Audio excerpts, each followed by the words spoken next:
이제는 사무엘상 17장 31절부터 38절까지 하나님 말씀 전하겠습니다.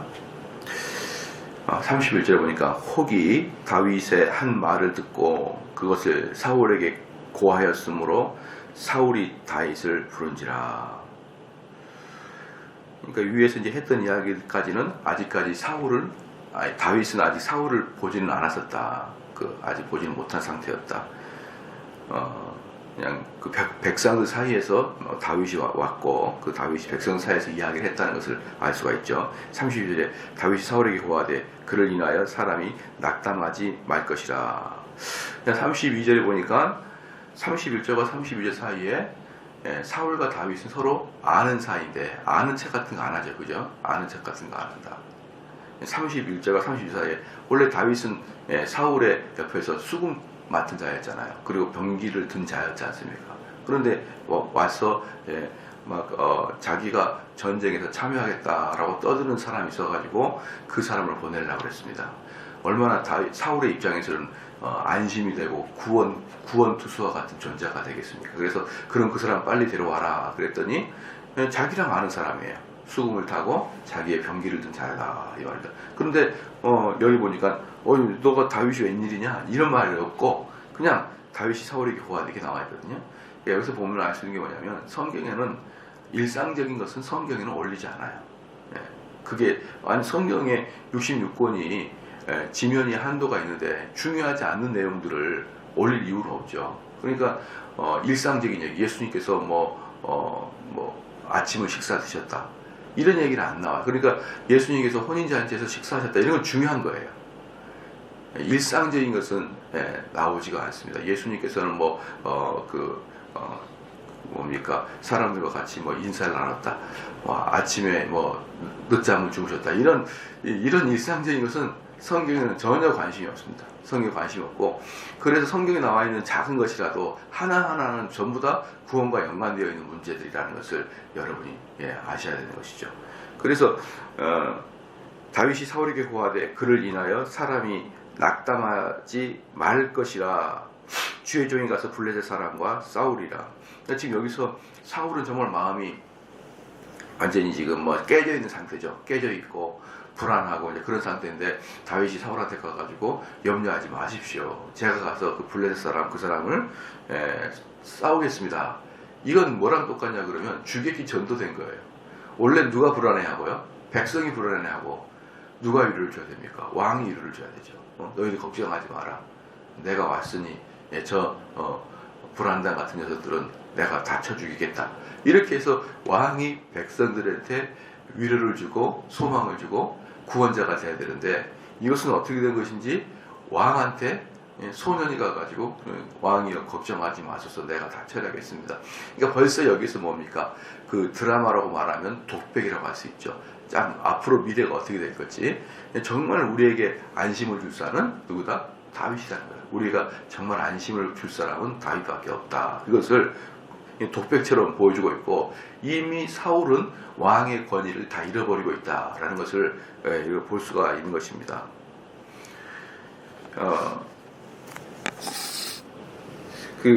이제 사역자하고 이제 우리 일반 성도들 간의 관계에서 이런 면들이 의외로 있어요. 만약에 우리나라의 정서가 아니고 일반적인 정서인데요. 교인들 중에서 어떤 분야의 전문가가 있지 않습니까? 전문가가. 그럼 그 전문 분야에 대해서 자꾸 그분에게 의지하고 지도를 받고 이러면 이게 나중에 그 사역자와 성도들 간에서 좀 이상한 형태가 돼요. 그래서 제가 이제 주장하고 싶은 게 뭐냐면 일반적인 일에서는 사역자가 안 나서는 게 낫겠다라는 생각을 해봅니다. 사역자가 안 나지고 우리 교회에 다른 분이 났으면 좋겠다라는 생각을 해요. 왜냐 그러면 제가 옛날에 이 상품교회가 처음에 세워졌을 때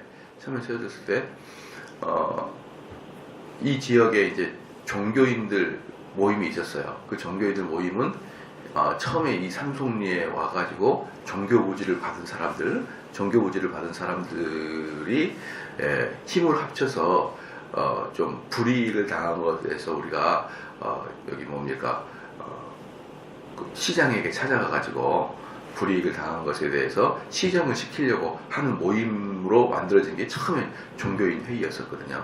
근데 다들 다 개척교회고 다 작죠. 뭐 절도 큰 절은 아니고 다 그래요. 그래서 모였는데 다 목사님들 모였고 스님 모였는데 카톨릭은 좀 규모가 있잖아요. 어디든지 카톨릭은 규모가 있는데 거기는 사무장이 나왔더라고. 사무장이. 그래가지고 시장을 만나서 이 교회 부지를 어떻게 하고 이런 거 이야기하는 것을 자기들은 성직자가 안 한대요. 안 하고 사무장이 그런 걸 하는 거고 성직자는 그냥 말씀 전하는 일만 한다. 종교적인 일만을 하는 거지. 성직자는 이런 구청장이나 시청 만나가지고 또 행정상 불이익을 회복시키고 이런 데는 우리 신부님들은 안 하셔요. 그러더라고요. 저는 그때 되게 많이 충격을 받았어요. 왜냐하면 저는 그 전까지 우리 아버님 밑에서 쭉 배웠기 때문에 아버님은 개척교회를 계속 하셨잖아요. 그러니까 모든 기승전결을 다 아버님이 하셨거든요.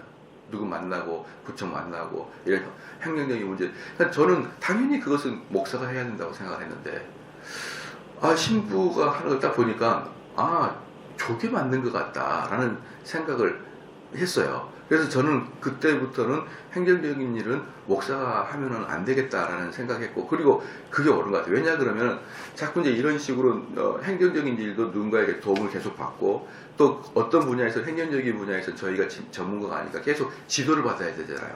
지도를 계속 받다 보면은 묘하게 이게 영적인 부분까지 올라가더라고요. 영적인 부분까지. 그래서 영적인 부분에서도 그 사람을 강력하게 인도하거나 그렇게 하기 어려워요. 그 전까지는 다른 제가 모르는 분야에 막 지도를 받다가 갑자기 신앙적인 면에서는 집사님 그렇게 하면 안 됩니다. 이게 잘 안 나오게 되더라고요. 그래서 이게 맞구나. 그래서 지도자는 자기 분야에서 최소한 이렇게 사람에게 위로를 주고 소망과 어떤 전문 지식을 줘야 된다. 그래서 다윗처럼 사울을 이렇게 압도할 수 있어야 된다. 저는 사실은 이제 이게 사역자들이 가져야 될 어떤 몸의 본보기다라고 봐요. 자, 그래가지고 이제 이미 사울은 이런 관점에서 다윗에게 딱 상투가 잡힌 거예요. 이미 다윗은 사울의 이제 영적인 것, 정서적인 것을 좌지우지하는 장소에 딱 올라가봅니다. 왜? 사울이 다윗에게 기대기 시작하니까. 그래, 너가 가서 좀 날 도와달라. 이렇게 됐으니까. 그래서 33절에 사울이 다윗에게 이르되 네가 가서 저 블레셋 사람과 싸우기에 능치 못하리니 너는 소년이여 그는 어려서부터 용사입니다. 그런데 사울이 엄청나게 기대해서 만났는데 아이고 이 소년 다윗이네. 여기서 소년은 어린이라고 말하지 않았잖아요. 20세 미만 20세 미만 그러니까 15세에서 20세 사이 정도의 청소년을 말하고 있는 건데, 그런데 뭡니까 기골이 장대합니다. 다윗 상태. 그 다윗 되면 이미 등치도 커 있고. 그런데 사울이 보기에는 기가 막히는 거예요. 왜?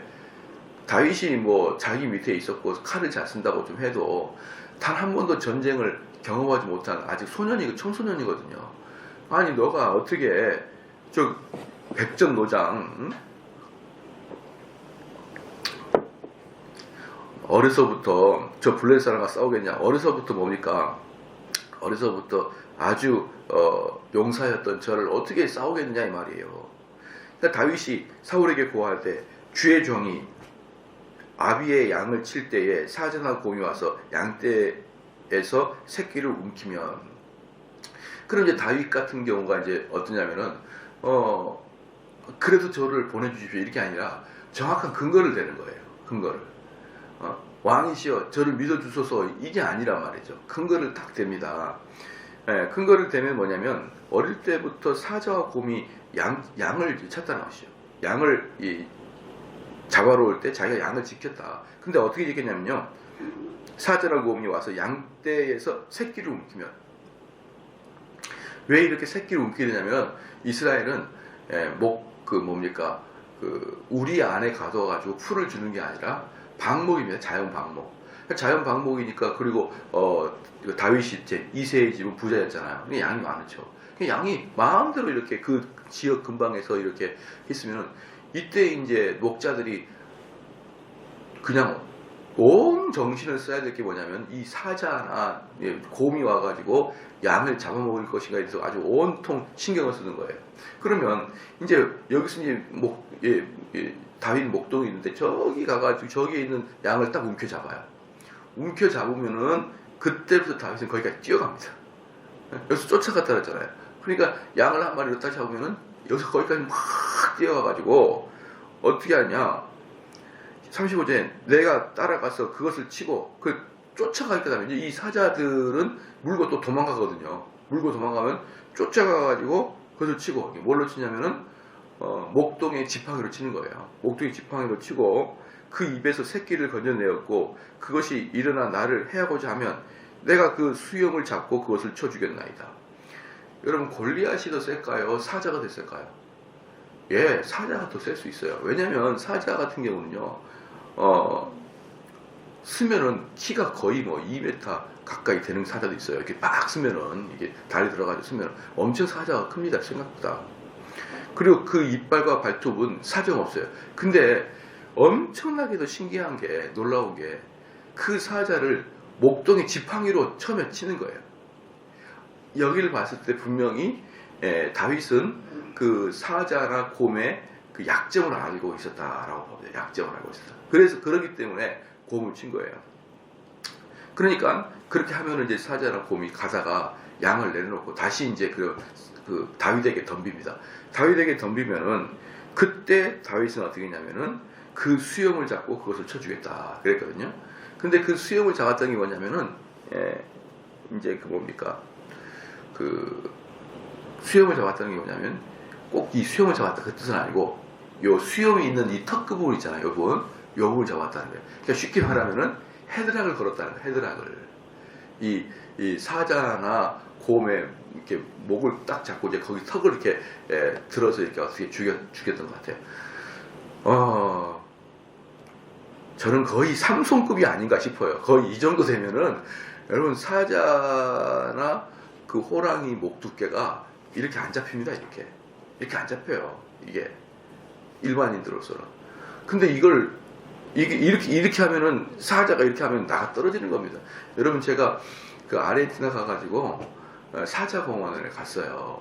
사자공원을 갔는데 새끼라고 안아보라고 그러더라고. 안아봐. 새끼니까 안아보십시오. 근데 새끼인데 이렇게 안았는데 안으니까 얘가 속에 있는 새끼가 기분 나쁘니까 빠져나가려고 그러잖아요. 이 빠져나가려고 하는데 못 잡아요. 새끼가 너무 힘이 세가지고. 생긴 건 귀엽더라고, 고양이처럼요. 그래서 새끼를, 어머, 새끼. 근데 털 자체가 수세미야. 벌써 새끼라도. 여러분, 개 털하고 사자 털은 달라요. 사자는 새끼도 만지면 수세미를 제가 수세미를 설거지하게 잘 알죠. 이렇게 만져보면 이게 철갑을 두르는 것 같아요. 철갑을.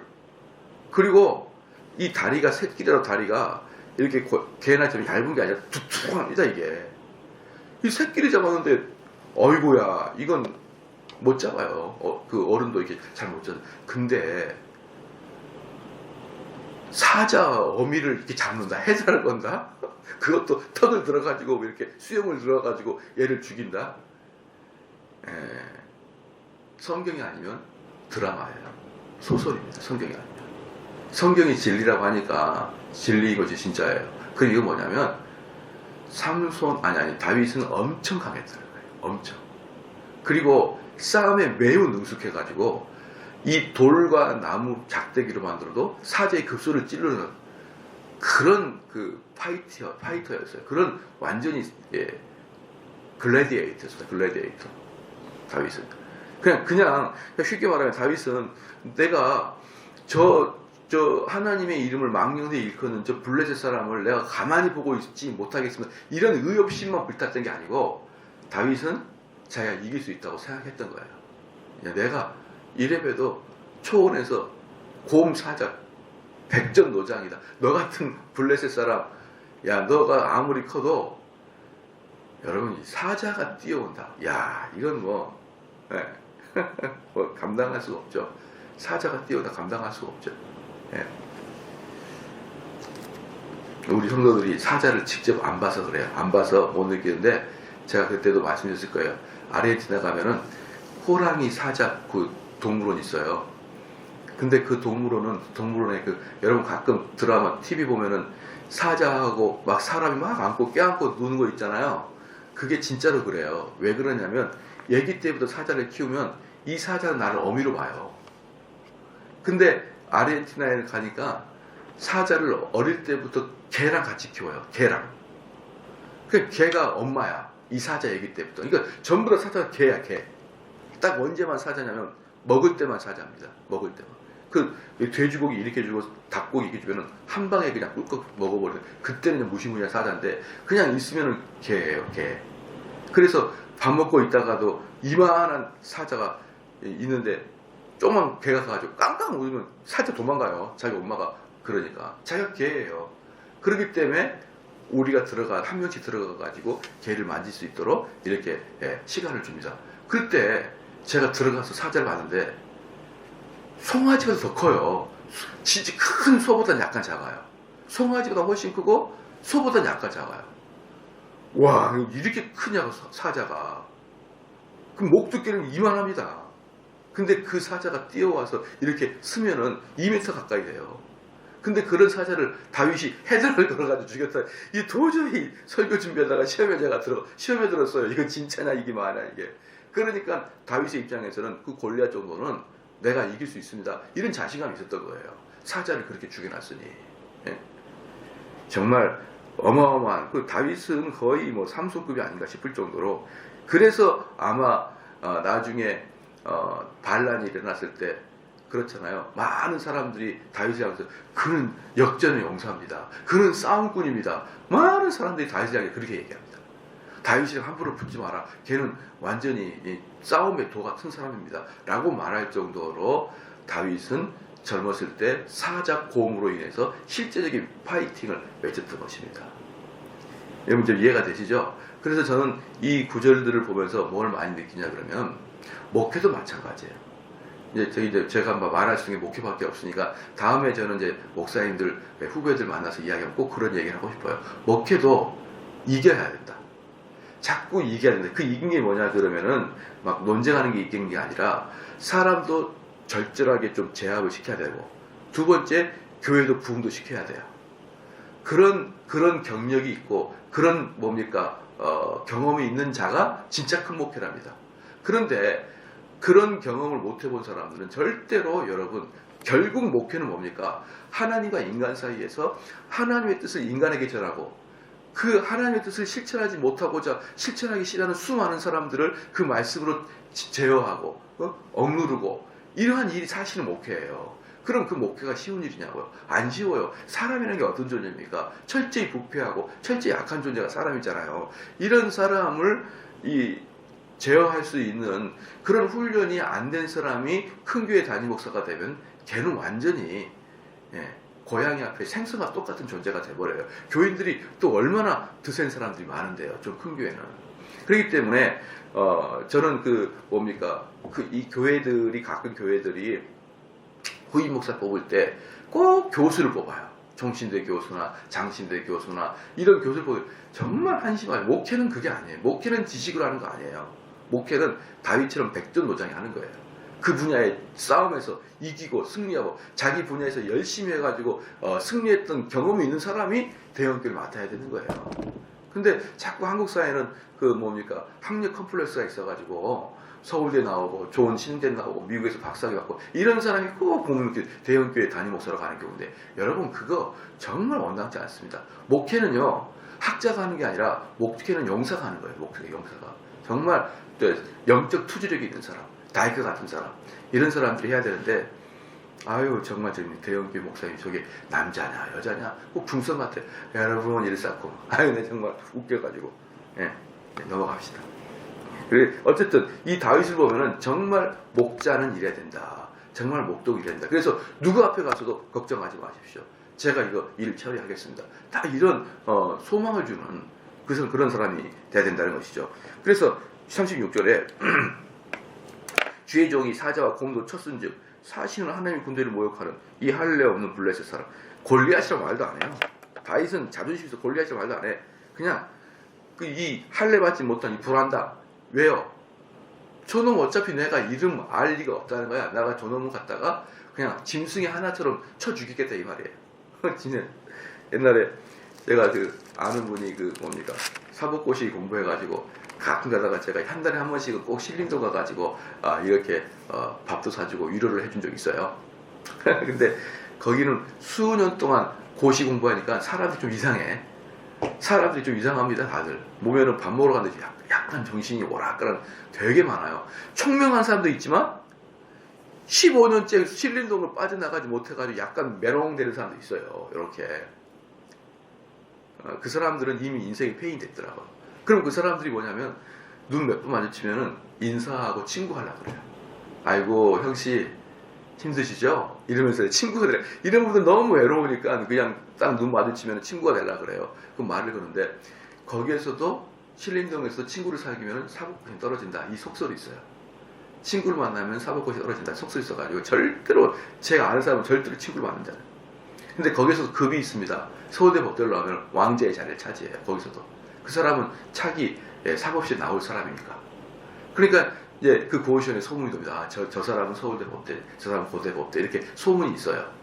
그러니까 이제 제가 아는 사람이 서울대 법대 출신이었거든요. 고시원에 가면은 뭐가 있냐면 밥통이 하나 있고 항상 밥에서 퍼먹을 수 있도록 고시원에서 배를 해줍니다.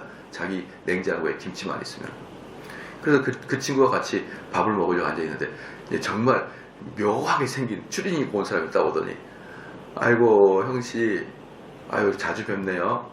대답을 안 하더라고요. 대답을 안 해요. 아유 근데 일이 뭐예요? 이렇게 묻더라고요. 그 사람이. 그러니까 하는 말이 다음에 합격증 나오면은 신문에서 보세요. 그러더라고. 신문에 제 이름 나올 거예요. 그때 보세요. 뭐냐? 나는 너하고 이름 트고 싶지 않다는 거예요. 나는 너하고는 이름 트고 싶지 않고 나는 잠시 여기에서 고시 공부로 온 것이 나는 신림동에 관심도 없다. 이거예요. 근데 난 깜짝 놀랐어요. 야 이래도 되냐? 아우 이러지 않으면 여기서 공부 못해요. 이러지 않으면 공부 못해. 계속 너무 외로우니까 형씨 우리 밥이랑 같이 먹으러 갑시다. 형씨 우리 커피 한잔 마셔. 이렇게 돼버린다는 거예요. 그러니까 나는 너희들하고는 어때요? 금이 달라. 이게 뭡니까? 나는 너하고 알고 싶지도 않고 넌 나 알 필요도 없어. 이거예요. 정말 무시무시하더라고요. 무시무시. 야 정말 대단하다. 근데요 다윗이 그럽니다. 나 제 블레셋 저 사람 저 인간 이름 알고 싶지 않아. 왜? 좀 있으면 시체로 떨어질 거니까. 내가 그 인간 이름을 알면 뭐해. 그냥 블레셋 저 인간 제가 작살 내겠습니다. 이렇게 딱 한 겁니다. 이게 다윗이에요. 이게 다윗이에요. 다윗은 무모하게 의분에 쌓여가지고 맨주먹 불끈 쥐고 적 탱크에 막 달려가는 그런 군인이 아니라 진짜 이길 수 있었기 때문에 다윗이 이렇게 허락을 받아야 되는 거예요. 또 가로되 37절입니다. 또 가로되 여호와께서 나를 사자의 발톱과 곰의 발톱에서 건져내셨은즉 나를 이 블레셋 사람의 손에서도 건져내시리라. 그러면 또 막 다윗이 이야기합니다. 제가 용맹스럽고 싸움의 기술이 있어가지고 사자와 곰으로부터 내가 빼앗았는데 사실 지금까지 단 한 번도 사자의 이빨과 발톱으로부터 내가 공격당하지 않았다. 그냥 나는 기본적으로 싸움의 실력도 있고 또 하나님 나를 같이 섬기고 있다. 그러니까 나는 백전백승이다. 이렇게 이야기를 하는 거예요. 나는 천하무적이었다. 나를 이 블레셋 사람의 손에서도 건져내시리이다. 보십시오. 이름을 끝까지 얘기 안 합니다. 이 인간을 내가 가만 안 두겠다. 사울이 다윗에게 이르되 가라 여호와께서 너와 함께 계시기를 원하노라. 이 사울의 이제 바로 그럼 만약에 이렇게 하면 안 됐을까요? 저 블레셋 사람 저 골리앗 쪼고 내가 가만 안 되겠어. 그리고 곧바로 달려가가지고 뭡니까 물맷돌 가지고 팍 던졌다고 칩시다. 왜 안 그러고 사울한테 이렇게 했냐 그러면 궁극적으로 지금 블레셋 사람이 골리앗이 뭐라고 합니까? 나와서 너희가 이기면 우리가 너희 종이 되고 내가 이기면 너희가 우리 종이 되라 이거잖아요. 그렇기 때문에 누가 나와야 되냐면 국가대표가 나와야 돼요. 개인이 나가면 안 됩니다. 아무나 나가면 안 되는 거예요. 그러니까 이것은 왕에게 제가를 받고 이 사람 어깨에다가 그러니까 지금 사울 입장에서는 뭡니까? 다윗에다가 이스라엘 운명을 건 거예요. 그러니까 함부로 못 보내죠. 괜히 나갔다가 지면 어떤 거예요. 너 혼자 죽는 것은 문제가 아닌데 우리가 그 밑으로 들어가야 되니까 못 보내는 것입니다. 즉 국가대표의 자격증을 받고야 다시 나갔어요. 누가 그랬습니까? 우리 주님이 그랬잖아요. 우리 주님께서 부활하심으로 중보자의 자격을 획득하신 거예요. 부활하심으로. 그러니까 우리 주님은, 그러니까 만약에 여러분들께서 우리 대한민국 사람이 너무 불쌍해요. 우리 대한민국 사람이 너무 불쌍해. 그러니까 내가 이 대한민국 사람을 위해서 내가 대신 십자가 지겠습니다. 아무런 의미가 없어요. 그건.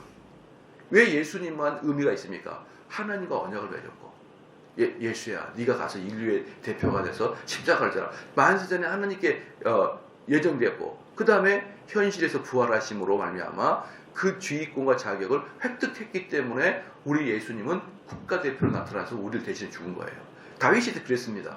다윗이 이스라엘 대표에서 골리앗에게 나아갔던 것이에요. 그래야만 유효하게 되는 것입니다. 38절에 이에 사울이 자기 군복을 다윗에게 입히고 노투구를 그 머리에 씌우고 또 그에게 갑옷을 입히매. 그러니까 다윗한테는 이게 안 맞죠. 왜 그러냐 그러면은 한번 잘 생각해 보십시오. 사울은 다른 사람들에 비해서 머리 하나가 더 크다 그랬어요. 그러니까 이스라엘 사람들에게 평균, 이스라엘 사람들로부터는 평균 30cm가 더 큰 게 사울이었습니다. 그러니까 사울도 대단한 기골이 장대한 자죠. 자, 그것을 다윗에게 입히려고 그랬어요. 그러니까 다윗한테 커요, 그게. 그럼 무슨 말이냐면 다윗도 성인 몸을 가지고 있었다는 거예요.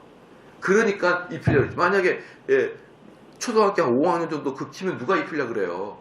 너 이거 못 입히죠. 그런데 사울이 봤을 때 다윗도 자기 투구랑 거의 좀 비슷할 것 같아가지고 입어보니까 커요. 커서 안 입었던 것이죠. 그러니까 다윗은 어때요? 이미 육체적으로는 성인과 같이 딱딱한 그런 아주 다부진 체를 가지고 있었고, 그 다음에 그 힘도 정말 강했고, 완전히 전형적인 용사였습니다. 용사. 전형이 용사였고 장군이었고 싸움꾼이었어요. 이런 다윗이었기 때문에 하나님의 일을 감당하는데 불만이 없다. 그 어떤 분야든지 그게 육체적으로 하는 전투든지 정서적으로 하는 전투든지 어쨌든 그 분야에서 1인자들은 태생적으로 싸움꾼입니다. 태생적으로. 예컨대 바둑 같은 경우는 조훈현이나 그다음에 이세돌이나 얘는 겉으로 보면 순박하잖아요. 근데 정서적으로는 완전히 싸움꾼이에요. 그 바둑을 두는 분야에 있어서만큼은. 그래서 걔네들은 지면은 잠 못 잡니다. 내가 떨어졌다는 건, 내가 걔한테 졌다는 것들에 잠을 못 자는 거예요. 왜? 전형적인 파이터니까. 각 분야에 다 그런 1인자들은 완벽한 파이터입니다. 그 분야에. 지면 못 사는. 응? 다윗이 그랬다는 거죠. 다윗이 아주 전형적인 파이터로서 왕의 자질을 충분히 가지고 있었다는 것입니다.